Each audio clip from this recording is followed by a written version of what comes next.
ആകാശവാണി.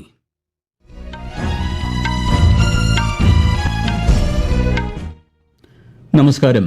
വാർത്തകൾ വായിക്കുന്നത് ഗോപകുമാർ.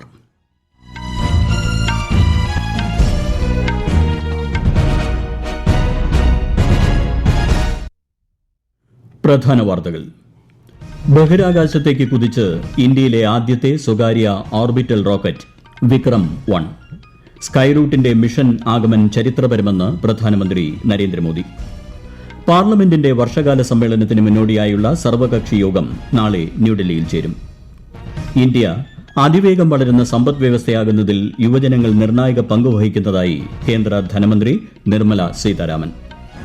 ഭീകരവാദത്തിനെതിരെയുള്ള ഇന്ത്യയുടെ വിട്ടുവീഴ്ചയില്ലാ നയം ഉറച്ച പ്രവർത്തന ശൈലിയാണെന്ന് രാജ്യരക്ഷാമന്ത്രി രാജ്നാഥ് സിംഗ്. കേരളത്തിൽ മഴ ശക്തമാകുമെന്ന് കേന്ദ്ര കാലാവസ്ഥാ വകുപ്പ്. ഇന്ന് 5 ജില്ലകളിൽ മഞ്ഞ ജാഗ്രത. ബാഡ്മിന്റണിൽ ജപ്പാൻ ഓപ്പൺ വനിതാ സിംഗിൾസ് ഫൈനലിൽ കടന്ന് ഇന്ത്യൻ താരം PV സിന്ധു.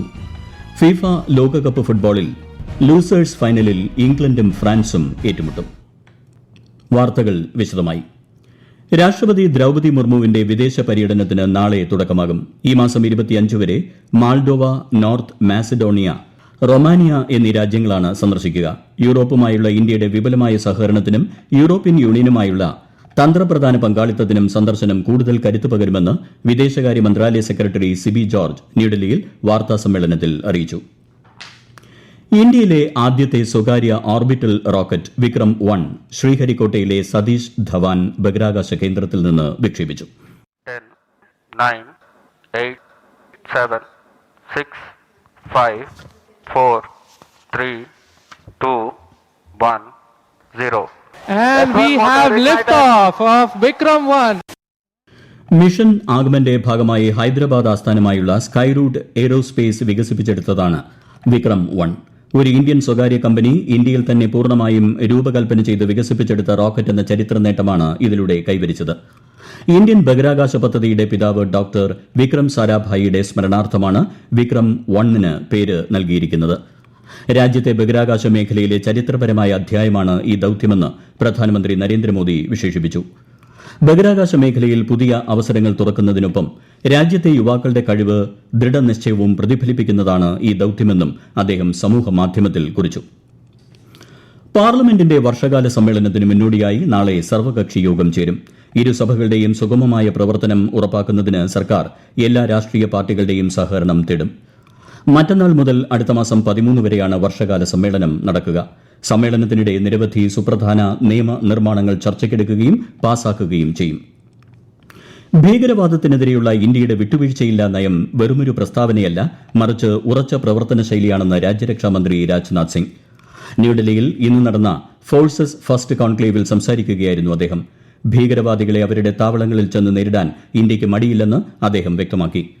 ഓപ്പറേഷൻ സിന്ധൂർ ഇതിന് ലോകം കണ്ട മികച്ച ഉദാഹരണമാണെന്നും അദ്ദേഹം അഭിപ്രായപ്പെട്ടു. ഇന്ത്യയെ അതിവേഗം വളരുന്ന സമ്പദ് വ്യവസ്ഥയാക്കാൻ രാജ്യത്തെ യുവജനങ്ങൾ നിർണായക പങ്കുവഹിക്കുന്നതായി കേന്ദ്ര ധനമന്ത്രി Nirmala Sitharaman.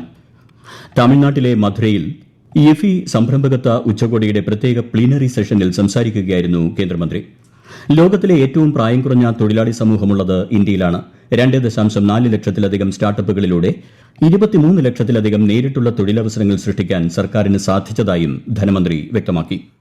Young entrepreneurs should derive the maximum benefit both from your families and also from this association, which is in a very comprehensive manner working towards giving you that strength.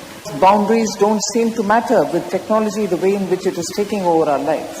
So technology actually has done such a shake-up to the ways in which we look at ourselves, our businesses and our economy. 5 ദിവസത്തെ ഔദ്യോഗിക സന്ദർശനത്തിനായി Panama വിദേശകാര്യമന്ത്രി നാളെ ഇന്ത്യയിലെത്തും. തിങ്കളാഴ്ച കേന്ദ്ര വാണിജ്യ വ്യവസായ മന്ത്രി പീയൂഷ് ഗോയലുമായി അദ്ദേഹം ന്യൂഡൽഹിയിൽ കൂടിക്കാഴ്ച നടത്തും. ഹൈദരാബാദ് ഹൌസിൽ വിദേശകാര്യമന്ത്രി എസ് ജയശങ്കറുമായും അദ്ദേഹം സന്ദർശിക്കും. ചോദ്യപേപ്പർ ചോർച്ച ഉൾപ്പെടെയുള്ള പ്രശ്നങ്ങളിൽ പ്രതിഷേധിച്ച് കേന്ദ്ര വിദ്യാഭ്യാസ മന്ത്രി ധർമ്മേന്ദ്ര പ്രധാന്റെ രാജി ആവശ്യപ്പെട്ട് ന്യൂഡൽഹിയിൽ നിരാഹാര സമരം നടത്തിവന്ന സാമൂഹിക പ്രവർത്തകൻ സോനം വാങ്ചുക്കിനെ വൈദ്യചികിത്സയ്ക്കായി ആശുപത്രിയിലേക്ക് മാറ്റി. ഡൽഹി ഹൈക്കോടതിയുടെ ഉത്തരവ് പ്രകാരം ആരോഗ്യസ്ഥിതി വഷളായതിനെ തുടർന്ന് വിദഗ്ധ വൈദ്യോപദേശമനുസരിച്ചാണ് വാങ്ചുക്കിനെ മാറ്റിയതെന്ന് New Delhi deputy police commissioner Sachin Sharma പറഞ്ഞു. ഈ വാർത്തകൾ ആകാശവാണിയിൽ നിന്ന്. ആകാശവാണി വാർത്തകളും വാർത്താ അധിഷ്ഠിത പരിപാടികളും All India Radio news Thiruvananthapuram YouTube ചാനലിലും at All India Radio news Thiruvananthapuram Facebook പേജിലും AIR ന്യൂസ് _ തിരുവനന്തപുരം ഇൻസ്റ്റഗ്രാം അക്കൌണ്ടിലും at AIR news _ TVM X ഹാൻഡിലും ലഭ്യമാണ്. വർഷങ്ങളുടെ കാത്തിരിപ്പിന് വിരാമമിട്ട് കോട്ടയം കടുത്തുരുത്തി ടൌൺ ബൈപ്പാസ് മുഖ്യമന്ത്രി വി ഡി സതീശൻ ഇന്ന് നാടിന് സമർപ്പിക്കും. 35 കോടി രൂപ ചെലവിൽ പൊതുമരാമത്ത് വകുപ്പ് നിർമ്മിച്ച ബൈപ്പാസ് തുറക്കുന്നതോടെ എറണാകുളം കോട്ടയം സംസ്ഥാന പാതയിലെ യാത്രാ ക്ലേശത്തിന് വലിയ ആശ്വാസമാകും. കേരളത്തിന്റെ മുൻ മുഖ്യമന്ത്രിയും കോൺഗ്രസ് നേതാവുമായ ഉമ്മൻചാണ്ടിയുടെ 3ാം ചരമവാർഷികം വിപുലമായ പരിപാടികളോടെ സ്മൃതി ദിനമായി ആചരിച്ചു. Puthuppally saint George orthodox Valiyapalli അങ്കണത്തിൽ നടന്ന സ്മൃതി സമ്മേളനം AICC സംഘടനാ general secretary KC Venugopal MP ഉദ്ഘാടനം ചെയ്തു. ഉച്ചയ്ക്ക് ശേഷം മുഖ്യമന്ത്രി വി ഡി സതീശൻ പുതുപ്പള്ളിയിലെത്തി ഉമ്മൻചാണ്ടിയുടെ കല്ലറയിൽ പുഷ്പാർച്ചന നടത്തും.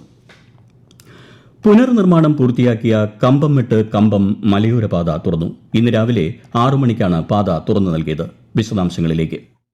തമിഴ്നാട്ടിലെ തേനി ജില്ലയെ കേരളത്തിലെ ഇടുക്കി ജില്ലയുമായി ബന്ധിപ്പിക്കുന്ന പ്രധാന മലയോര പാതകളിലൊന്നായ കമ്പംമെട്ട് റോഡിന്റെ നിർമ്മാണ പ്രവർത്തനം 1 മാസം മുൻപാണ് ആരംഭിച്ചത്. 18 ഹെയർപിൻ വളവുകളുള്ള ഈ ചുരം പാതയിലെ ഡ്രെയിനേജ് നിർമ്മാണവും സംരക്ഷണ ഭിത്തികൾ കെട്ടുന്ന ജോലികളുമാണ് പൂർത്തിയാക്കിയത്. റോഡ് അടച്ചിട്ടതോടെ നിത്യേന ഈ പാതയെ ആശ്രയിക്കുന്ന ആയിരക്കണക്കിന് തോട്ടം തൊഴിലാളികളും പൊതുജനങ്ങളും കടുത്ത യാത്രാ ദുരിതത്തിലാണ്. റോഡ് കോൺക്രീറ്റിംഗും പാലങ്ങളുടെ നിർമ്മാണവും തുടരുന്നതിനാൽ ഭാരവാഹനങ്ങൾക്ക് വിലക്കേർപ്പെടുത്തിയിട്ടുണ്ട്. ടിപ്പർ ലോറി ഉൾപ്പെടെയുള്ളവയ്ക്ക് അടുത്ത 20 ദിവസത്തേക്കാണ് നിരോധനം. ബസ്സുകൾ, ജീപ്പുകൾ, മറ്റു വാഹനങ്ങൾ എന്നിവയെ റോഡ് ഉപയോഗിക്കാൻ അനുവദിക്കുമെന്ന് തമിഴ്നാട് റോഡ് വിഭാഗം അധികൃതർ അറിയിച്ചു. News desk Akashvani.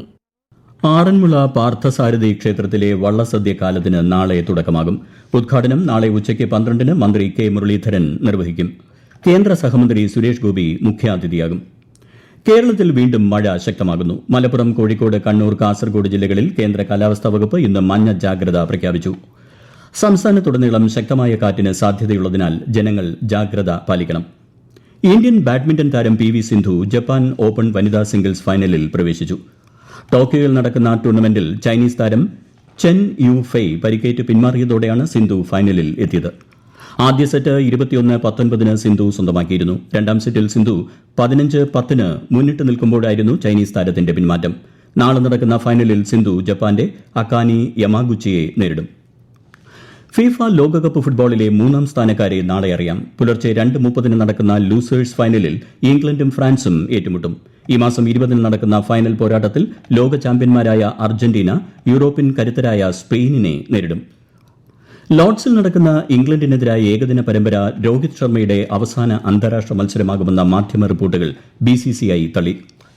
ഇംഗ്ലണ്ടിനെതിരായ ഏകദിനത്തിന് ശേഷവും രോഹിത് ശർമ്മ ഇന്ത്യയ്ക്കായി കളിക്കുമെന്ന് BCCI അറിയിച്ചു. പ്രധാനമന്ത്രി നരേന്ദ്രമോദി ആകാശവാണിയിലൂടെ ജനങ്ങളുമായി ആശയങ്ങൾ പങ്കുവയ്ക്കുന്ന പ്രതിമാസ റേഡിയോ പ്രഭാഷണ പരിപാടി മൻ കി ബാത്തിന്റെ 136ാം പതിപ്പ് ഈ മാസം 26-ന്. പരിപാടിയിലേക്കുള്ള ആശയങ്ങളും നിർദ്ദേശങ്ങളും നമോ ആപ്പ്, മൈ ഗവ് എന്നിവയിലൂടെയും 1800117800 എന്ന ടോൾ ഫ്രീ നമ്പറിലൂടെയും പങ്കുവയ്ക്കാം. ജൻ വിശ്വാസ് ഭേദഗതി നിയമം 2026 കീഴിൽ റെയിൽവേയിൽ കർശന പരിശോധനകൾ. തിരുവനന്തപുരം ഡിവിഷനിലെ റെയിൽവേ ടിക്കറ്റ് പരിശോധനാ ഉദ്യോഗസ്ഥരുടെയും റെയിൽവേ സംരക്ഷണ സേനയുടെയും പരിശോധനയിൽ സാധുവായ ടിക്കറ്റില്ലാതെ യാത്ര ചെയ്ത ഒരു യാത്രക്കാരനെതിരെ നടപടിയെടുത്തു. 600 രൂപ പിഴയടയ്ക്കാൻ വിസമ്മതിച്ചതിനെ തുടർന്ന് ഇയാൾക്ക് കൊല്ലം സ്പെഷ്യൽ ക്ലാസ് റെയിൽവേ മജിസ്ട്രേറ്റ് 7000 രൂപ പിഴയും 1 ദിവസത്തെ തടവ് ശിക്ഷയും വിധിച്ചു. കേന്ദ്ര ആഭ്യന്തരമന്ത്രി അമിത്ഷാ ഇന്ന് പശ്ചിമബംഗാളിൽ വിവിധ പരിപാടികളിൽ പങ്കെടുക്കും. ഇന്ത്യ ബംഗ്ലാദേശ് അതിർത്തിക്ക് സമീപമുള്ള ജുമാഗട്ടിലെ BSFന്റെ 18ാം ബറ്റാലിയൻ ബോർഡർ ഔട്ട്പോസ്റ്റ് സന്ദർശിക്കുന്ന അദ്ദേഹം BSF ഉദ്യോഗസ്ഥരുമായി സംവദിക്കും. പ്രധാന വാർത്തകൾ വീണ്ടും. ബഹിരാകാശത്തേക്ക് കുതിച്ച് ഇന്ത്യയിലെ ആദ്യത്തെ സ്വകാര്യ ഓർബിറ്റൽ റോക്കറ്റ് വിക്രം 1. സ്കൈറൂട്ടിന്റെ മിഷൻ ആഗമൻ ചരിത്രപരമെന്ന് പ്രധാനമന്ത്രി നരേന്ദ്രമോദി. പാർലമെന്റിന്റെ വർഷകാല സമ്മേളനത്തിന് മുന്നോടിയായുള്ള സർവകക്ഷി യോഗം നാളെ ന്യൂഡൽഹിയിൽ ചേരും. ഇന്ത്യ അതിവേഗം വളരുന്ന സമ്പദ് വ്യവസ്ഥയാകുന്നതിൽ യുവജനങ്ങൾ നിർണായക പങ്കുവഹിക്കുന്നതായി കേന്ദ്ര ധനമന്ത്രി നിർമ്മല സീതാരാമൻ. ഭീകരവാദത്തിനെതിരെയുള്ള ഇന്ത്യയുടെ വിട്ടുവീഴ്ചയില്ലാ നയം ഉറച്ച പ്രവർത്തന ശൈലിയാണെന്ന് രാജ്യരക്ഷാമന്ത്രി രാജ്നാഥ് സിംഗ്. കേരളത്തിൽ മഴ ശക്തമാകുമെന്ന് കേന്ദ്ര കാലാവസ്ഥാ വകുപ്പ്. ഇന്ന് 4 ജില്ലകളിൽ മഞ്ഞ ജാഗ്രത. ബാഡ്മിന്റണിൽ ജപ്പാൻ ഓപ്പൺ വനിതാ സിംഗിൾസ് ഫൈനലിൽ കടന്ന് ഇന്ത്യൻ താരം PV സിന്ധു. ഫിഫ ലോകകപ്പ് ഫുട്ബോളിൽ ലൂസേഴ്സ് ഫൈനലിൽ ഇംഗ്ലണ്ടും ഫ്രാൻസും ഏറ്റുമുട്ടും. വാർത്തകൾ കഴിഞ്ഞു. അടുത്ത വാർത്താ പ്രക്ഷേപണം വൈകിട്ട് 6:30.